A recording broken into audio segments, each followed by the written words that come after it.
Ted house আর cyclone cyclone roller coaster এইগুলো সবার আগে মাথায় আসে এবং সেইখানে আমাদের গান লঞ্চ হলো আমাদের ভানুপ্রিয়া ভূতের হোটেল এখানে সবাই আমাদের সাথে আছে পুরো কাস্ট অ্যান্ড ক্রু আছে so always a special feeling and nostalgic obviously because এইগুলোতেই মনে আছে উঠে তারপর নেমে বমি করেছি এখানে এই কোথাও একটা পড়ে আছে হয়তো। তো সেখানে আমার মনে হয় আজকে নিজের ফিল্ম প্রমোট করছি it is always fun but এখনো উঠেই বমি না এখন এখন আমি ভদ্র হয়ে গেছি তবে তবে এটাই বলবো যে আমাদের আজকে অনেকজনকে একসাথে পেয়ে খুব ভালো লাগছে ফাইনালি এতদিন শুধু আমি আর ওই ছিলাম অনেকজনকে দেখতে পেরেছি চোখে আমার কি একটা হয় না ইয়েতে Finally feels good. হ্যাঁ মানে হঠাৎ করে লোকজন দেখতে পেরে সবাইকে একসাথে দেখতে পেরে ইট ওয়াজ গুড অ্যান্ড আমার মনে হয় যে এই আজকে যে গানটা রিলিজ হলো it has got great response Chandni Raate and everyone is saying good about us all of us not only both of us বাজেও বলতে পারে অসুবিধা নেই হ্যাঁ যেটা যা বাট মোস্টলি আমাদের ভালো এসেছে থ্যাঙ্কফুলি রিয়েল জীবনে কখনো ভূতের সম্মুখীন হয়েছো হ্যাঁ হয়েছিস আমি এক দুবার খেয়েছি আমি আরে ও ভূত নয় এই, বলছি এইবার তোর কাছে ফোন আসবে ও বুঝে যাবে যাকে বলা হয়েছে সে এক্ষুনি ফোন করবে না তবে অনেক সিরিয়াস নোট ভয় পেয়েছি কারণ দেখেছি আমার মানে সম্মুখীন হয়েছি সেই জন্য অদ্ভুতভাবে কয়েকটা ইনসিডেন্টস ঘটেছে যেখানে আই হ্যাভ ফেল্ট যে হয়তো কিছু নেগেটিভ এনার্জি আছে ভূত কিনা জানি না but negative energy definitely feel করেছে রিভিল করে দাও ভূতটাকে আমি রিভিল করলে আমাকে রিভিল করে দেবে ও শেষ রিলিজ করে দেবে তো আমি ক্রমশ প্রকাশ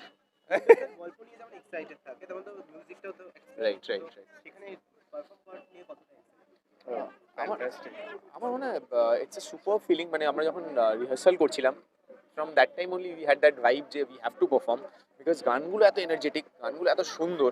মানে কানে you feel nice when you listen to this songs তো সেই জন্য আরো বেশি ভালো লাগছিল পারফর্ম করতে আর এক্সট্রা এনার্জি পাচ্ছিলাম ওয়েন ইউ আর পারফর্ম একটা সত্যি কথা বলতে চাই যে এরকম একটা অপরচুনিটি না আমাদের জেনারেশনের ছেলেমেয়েরা একটু কমই পায় Windows has been very courageous to give me Bonny this opportunity so that we can shine যেটা অনেক আগের হিরোরা পেয়েছে so we are very grateful that আমরা এই অপরচুনিটিও পেয়েছি তো যেহেতু পেয়েছিলাম বলে আমার মনে হয় স্টেজগুলো ততটাই হাই ছিল তো যখন গান এসেছিল গানগুলো ডেফিনেটলি ভালো লাগা তো একটা পার্টি কিন্তু I think we all give are more than 100% to make sure that আমাদের জন্য যাতে কিছু খারাপ না হয়ে যায় we live up to the expectation that has been set by শিবুদা অ্যান্ড নন্দিতা ম্যাম তো সেইটা যাতে হয় তার জন্যই আমার মনে হয় যে লোকদের সেটাই ভালো লাগছে সেই ডেডিকেশনটা হোপফুলি লোকজন দেখতে পাচ্ছে আর লোকেদের ভালো লাগছে নতুন বছর আসছে নতুন বছরে আমাদের হ্যাপি নিউ ইয়ার হচ্ছেই হচ্ছে ভানুপ্রিয়া ভূতের হোটেল দিয়ে শুরু হচ্ছে ওখানেই তোমরা চেক ইন করো সবার আগে চেক আউটটা আমরা বুঝে নেবো বাকিটা সবাইকে আমরা সিনেমা হলে আটকে রেখে দেবো সবাই and I will tell you this যে everyone will enjoy the film সবাই খুব মজা পাবে বিকজ সবকটা এলিমেন্ট আছে আই থিঙ্ক কমেডি আছে ভয়ের ব্যাপার আছে রোম্যান্স আছে every part is there so I think everyone will come enjoy Bhanupriya ভূতের হোটেল 23rd of January আমাদের ফিল্ম রিলিজ হচ্ছে নতুন বছরে এতজনকে নিয়ে আমরা আসছি so I am sure that you all will have fun কেউ না কেউ তো হাসাবে এতজন আছি কেউ তো হাসাবে না সবাইকে অ্যাডভান্সে happy new year first of all সেটা আর নতুন বছরের রেজলিউশন মানিও না জাস্ট ভানুপ্রিয়া ভূতের হোটেল দেখতে আসো that's the only resolution that I can thank you